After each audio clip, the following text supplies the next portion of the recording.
Hello दोस्तों। आज की गर्मा गर्म कहानी इस प्रकार है। दोस्तों, मुझे वह सब कुछ करने की बहुत इच्छा होती थी।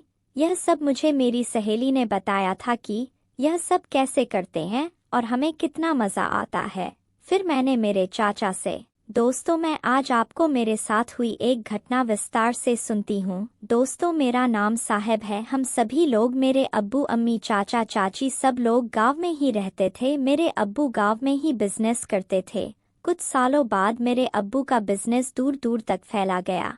इस कारण मेरे अब्बू मेरी अम्मी के साथ शहर में रहने लगे। मैं उस समय छोटी थी, इसलिए मैं चाचा और चाची के साथ ही गांव में ही रहकर पढ़ाई करती थी।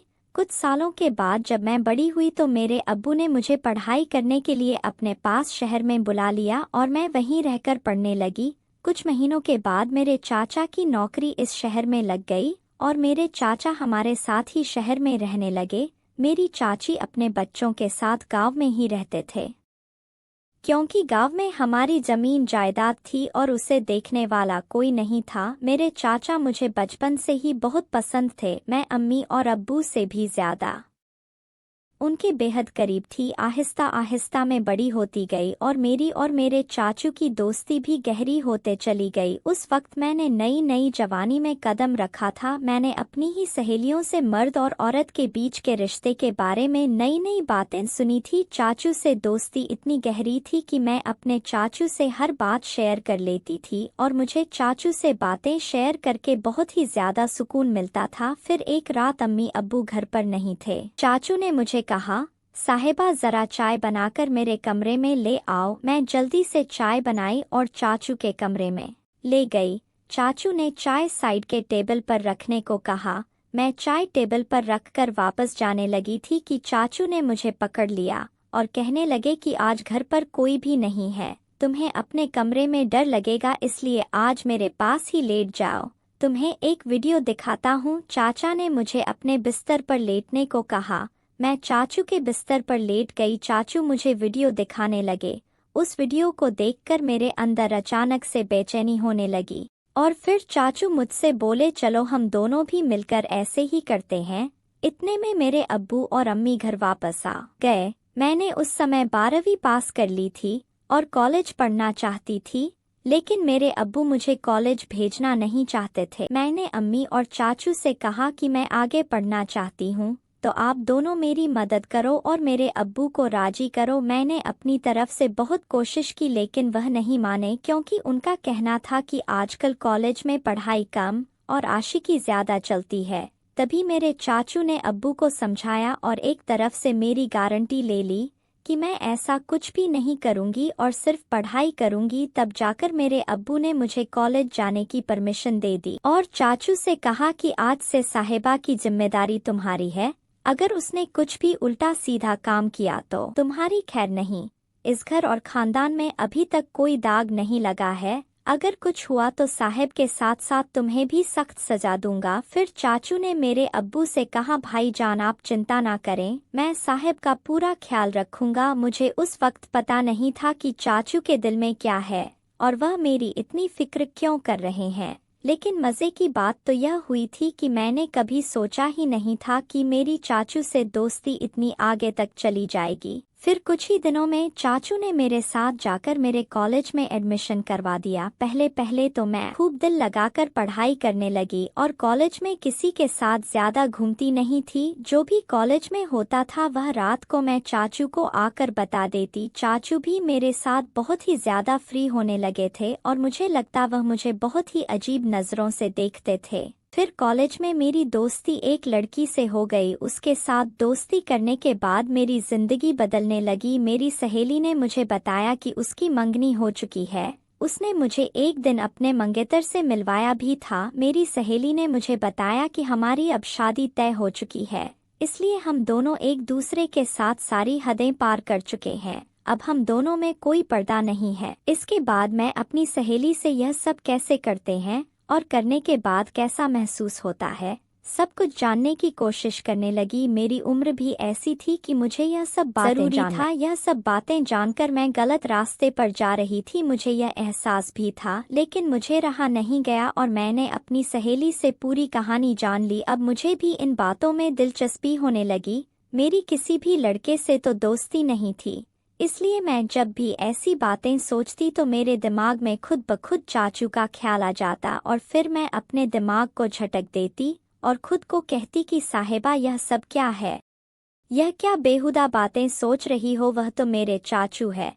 चाचू के दिल की बातें मैं अभी तक जान नहीं पाई थी। कभी कभी तो मुझे लगता था कि वह भी शायद मेरे बारे में यही सब सोचते होंगे, लेकिन कभी कभी उनका रवैया मुझसे बहुत ज्यादा सख्त हो जाता था और वह मुझे याद दिला देते थे कि तुम्हारे अब्बू कितने सख्त हैं और अगर तुमने कोई भी गलती की तो तुम्हारे साथ साथ मेरा भी बुरा हाल कर देंगे। उनकी यह बातें सुनकर मैं खुद को कंट्रोल करती, लेकिन कहते हैं ना कि जवानी तो अंधी होती है, जवानी तो ऐसी ही है जैसे सर्दी में आग जल रही हो तो हाथ गर्म कर ही लिया जाता है। मैं जैसे ही कॉलेज जाती फिर वही सब बातें सुनने को मिलती। फिर मैं कॉलेज से घर वापस आकर अपनी सहेली की बताई हुई बातों को सोचने लगती। उस दिन मेरे चाचू जब घर में आए तो कहने लगे, क्या सोच रही हो साहिबा, वह भी इतनी गहराई से।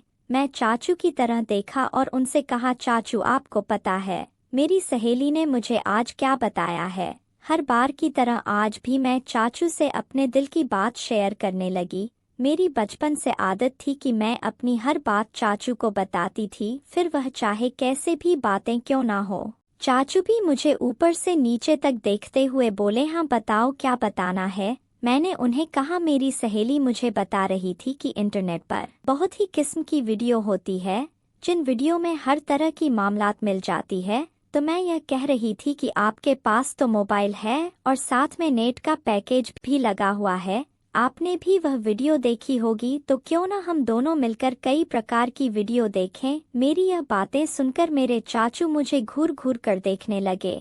मुझे लगा जैसे वह मुझे अच्छी तरह से डांट लगाएंगे, लेकिन फिर अचानक ही उन्होंने मुझे बड़े गौर से देखा और फिर शायद दिल ही दिल में कुछ फैसला किया। फिर वह मुस्कुरा पड़े और मुझे मायूस वाले अंदाज में कहने लगे, देखो साहिबा ऐसी बातें अपने अब्बू के सामने मत करना, वरना तुम्हारे अब्बू तुम्हारा तो बुरा हाल करेंगे ही, मगर साथ में मुझे भी घर से निकाल देंगे, क्योंकि मैंने तुम्हारी जिम्मेदारी ली हुई है और फिर मेरे लिए रहने का प्रॉब्लम खड़ा हो जाएगा। बाकी रही वीडियो देखने की बात, तो तुम रात के वक्त मेरे कमरे में आ जाना, मैं तुम्हें हर किस्म की वीडियो दिखा दूंगा। चाचा की आंखों में एक चमकीली सी शरारत थी जो इस वक्त मुझे समझ नहीं आ रही थी। इसके बाद चाचू अपने कमरे में चले गए और मैं पढ़ाई करने लगी, लेकिन मेरा पढ़ाई में मन नहीं लग रहा था। मैं आने वाले वक्त के बारे में सोचने लगी। अब मेरा दिल किताबों में नहीं लग रहा था, बस रात को क्या होगा यही सोचने लगी, लेकिन पढ़ाई करना भी जरूरी था, क्योंकि पढ़ाई के मामले में चाचू बहुत ही ज्यादा सख्त थे। मुझे हर वक्त कहते थे कि सबसे पहले तुम्हारी पढ़ाई, उसके बाद में मौज मस्ती।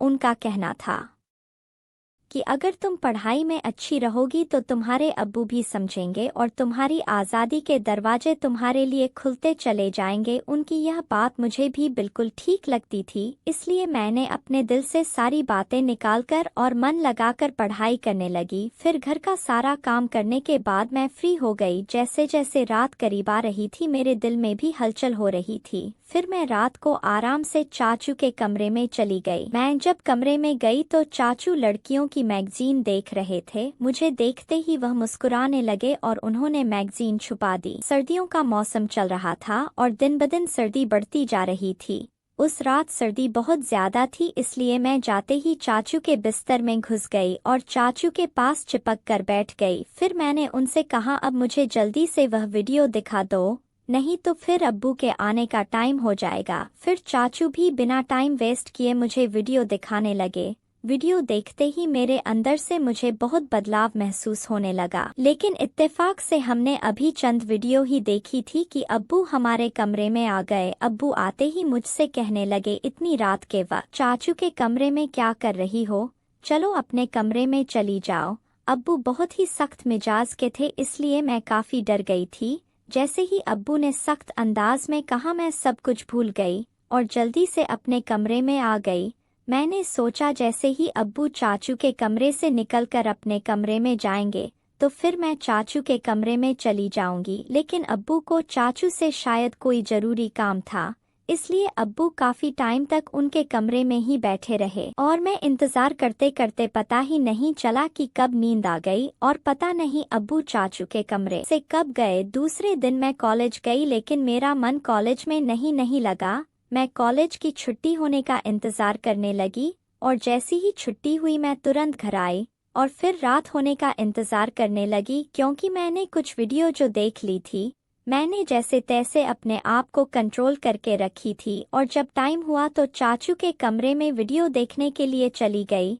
मगर यह क्या, चाचू ने कहा अभी मैं अपने ऑफिस का काम निपटा रहा हूँ, ऐसा करो तुम थोड़ी देर के बाद मेरे कमरे में आ जाना, मैं तुमको वीडियो दिखा दूंगा। मैं तो सुबह से ही वीडियो देखने के लिए बेताब हो रही थी, तो चाचू पर थोड़ा सा गुस्सा करके बैठ गई। मेरे पास भी एक मोबाइल था, लेकिन उसमें नेट पैक नहीं था और मुझे यह सब चलाते नहीं आता था, क्योंकि यह मोबाइल मैंने कुछ दिन पहले ही खरीदा था। मैंने अपने चाचू के मोबाइल से अपने मोबाइल को चुपके से कनेक्ट कर लिया और उस कमरे से बाहर आ गई। फिर अचानक एक मैसेज मेरे मोबाइल पर आया, वह काफी रोमांटिक अंदाज में चैट कर रहा था। मैं तो पहले से ही बेताब थी, तो मैं भी उसी अंदाज में जवाब देने लगी। फिर मुझे ख्याल आया कि यह बात मुझे चाचू को बतानी चाहिए। फिर मैं चाचू के कमरे में आई, लेकिन उनके कमरे का दरवाजा बंद था। तब मैं अपने कमरे में वापस आ गई और उस अनजान लड़के से वैसे ही बातें करने लगी। मैं मोबाइल पर उससे मैसेज में बात कर रही थी जब मैंने उससे कहा कि मैं तुमको देखना चाहती हूँ। फिर मैंने उससे वीडियो कॉल पर बात करने को कहा, लेकिन उस लड़के ने मना कर दिया। उसी समय चाचू अपने कमरे से बाहर निकलकर सीढ़ियों से चलते हुए छत की ओर जाने लगे। जब मैं यह देखा तो चाचू के हाथ में मोबाइल था। मुझे शक हुआ कि कहीं यह काम चाचू का तो नहीं है। उस समय रात के 11 बज रहे थे। मुझे नींद भी नहीं आ रही थी, लेकिन मेरे दिमाग में यह शक था कि हो न हो यह काम चाचू का ही हो सकता है। यही बातें सोचते सोचते अपने चाचू के ख्याल में पता नहीं कब मुझे नींद आ गई और मैं सपने में उसी वीडियो में खो गई और एक ख्वाब देखा जिसमें चाचू मेरे साथ थे और बोल रहे थे किसी काम को करने के लिए। तभी मेरी आंखें खुल गई। सुबह सुबह मैंने देखा कि चाचू का मूड बहुत अच्छा था। वह मेरे साथ बहुत ही हंस हंस कर बातें कर रहे थे। इससे पहले मैं अपने कॉलेज पैदल जाया करती थी, लेकिन उस दिन चाचू ने कहा आज मैं तुम्हें अपनी बाइक पर कॉलेज छोड़ दूंगा। फिर मैं भी उनके साथ चल पड़ी। जैसे ही कॉलेज खत्म हुआ तो मैंने देखा कि गेट पर पहले से ही चाचू मेरा इंतजार कर रहे थे। मैं आज बहुत ही ज्यादा उदास थी, क्योंकि मेरी सहेली के साथ मेरी लड़ाई हो गई थी। चाचा ने रास्ते में मेरी उदासी की वजह पूछी तो मैंने कहा मेरी सहेली से लड़ाई हो गई है और मेरा मन बहुत ज्यादा खराब है। तो चाचा ने कहा चलो तुम्हारा मन ठीक करता हूँ, और चाचू ने बाइक को एक बिरयानी की शॉप पर रोक दी। उन्हें पता था कि मुझे बिरयानी बहुत पसंद है। फिर हम दोनों ने वहाँ बैठकर बिरयानी खाई और कोल्ड ड्रिंक पी। चाचू वहाँ भी मुझे हंसी मजाक कर रहे थे। इसके बाद मैं चाचू के साथ घर वापस आ गई। उस दिन अम्मी अब्बू घर पर मौजूद नहीं थे, शायद किसी रिश्तेदार की शादी में गए हुए थे। तो चाचू मुझसे पूछने लगे कि तुमने मुझे दोबारा से वह वीडियो देखने को क्यों नहीं कहा। तो मैंने उन्हें बताया कि मैंने यह वीडियो पहले से ही देख लिया है। चाचा एकदम से चौंक गए और कहने लगे तेरे पास तो नेट पैक नहीं था, कहाँ से देखी। मैंने बताया कि मेरी एक नई सहेली बनी है, उसी ने यह वीडियो भेजी है। मैं रात के समय आपको बताने के लिए आई थी, मगर आप सो रहे थे। जब चाचू ने यह सुना तो गहरी सोच में पड़ गए। मैंने जल्दी जल्दी से खाना खत्म किया और चाचू से कहा अब तो मेरा मोबाइल मुझे वापस कर दो। तब उन्होंने कहा दे दूंगा, अभी तुम ऐसा करो कि सभी बर्तनों को साफ कर मेरे कमरे में आ जाओ। मैं तो खुश हो गई कि शायद जलन में आकर अब चाचू मेरी ख्वाहिश को पूरा जरूर करेंगे। मैंने ऐसा ही किया। जल्दी जल्दी से मैंने बर्तन साफ किया और कॉलेज का काम भी जल्दी से खत्म कर दिया। उस समय रात के 10 बज रहे थे जब मैं चाचू के कमरे में आई और उनसे कहने लगी अब तो मुझे मेरा मोबाइल दे दो, मुझे उस दोस्त के बात करनी है। चाचू ने कहा मेरे सर में बहुत ज्यादा दर्द हो रहा है, तो पहले मेरे लिए एक अच्छी सी चाय बना कर ले आओ। मैं चाय बनाने चली गई। कुछ देर बाद मैं चाय बनाकर कमरे में आई और चाय टेबल पर रख दी और जाने ही लगी, तभी चाचू ने मुझे बाजू से पकड़ लिया और बोले, आज रात तुम मेरे कमरे में ही रुक जाओ। मैं खामोश निगाहों से उनकी तरफ देखने लगी, क्योंकि आज रात मुझे उस लड़के से वीडियो कॉल पर बात करनी थी। मैंने जानबूझकर चाचू को वापस जाने के लिए यह बात कह दी कि मैं अपने कमरे में जाऊंगी और अपना बाजू उनसे छुड़ाकर कमरे से बाहर जाने लगी। मगर चाचू ने मुझे जाने से रोक दिया और बोले, मैंने जितना कहा है उतना ही करो। उन्होंने सख्त लहजे में कहा था और मुझे अपने बेड पर ही लिटा दिया। मैं भी डर के मारे लेट गई। मैं काफ़ी देर तक तो मेरा मोबाइल इस्तेमाल करते रहे और मुझे सोने भी नहीं दिया। रात के 1 बज गए तो उन्होंने मुझे कहा, तुम देखना चाहती हो ना कि वह लड़का कौन है जो तुम्हें वीडियो कॉल और तस्वीर भेजता है। चाचू की बात सुनकर मैं बहुत ज़्यादा खुश हो गई और बोल दिया, हाँ मैं देखना चाहती हूँ। चाचू ने मेरा मोबाइल मेरे हाथ में रख दिया और कहा, देखो उसकी तस्वीर। वह देखकर मेरे होश उड़ गए, क्योंकि वह लड़का मेरी सहेली का मंगेतर था और मैं अपनी फटी हुई आंखों से चाचू की तरफ देखने लगी। मेरी आंखों से आंसू निकल पड़े थे। फिर चाचू बताने लगे कि तुमने जब मुझे इस लड़के के बारे में बताया था तो मैं समझ गया था कि ज़रूर कोई तुम्हें बेवकूफ़ बना रहा है। तभी मैं तुम्हारे मोबाइल से साहिबा के नंबर से बात करना शुरू कर दिया था। वह तुम्हारी तस्वीर बनाकर सोशल मीडिया पर डालने वाला था। अगर मैं उसे ना डराता तो वह तुम्हारी फ़ोटो सोशल मीडिया पर डाल देता और तुम बर्बाद हो जाती और खानदान की इज्जत खराब हो जाती। तुम्हारे अब्बू तुम्हारा और मेरा जो हसल करते हैं वह अलग। साहिबा बेटी, तुम्हारी उम्र अभी कुछ अच्छा सीखने की है। ऐसी बुराई वाली बातों से, उन कामों से खुद को बचा कर रखो। तुम जब मुझसे ऐसी बातें करती थी तब मैं उन बातों का तुम्हारे बचपन और मजाक समझकर टाल देता था, मगर फिर मुझे एहसास हुआ कि मुझे टालने के बजाय तुम्हें किसी तरह से समझना चाहिए।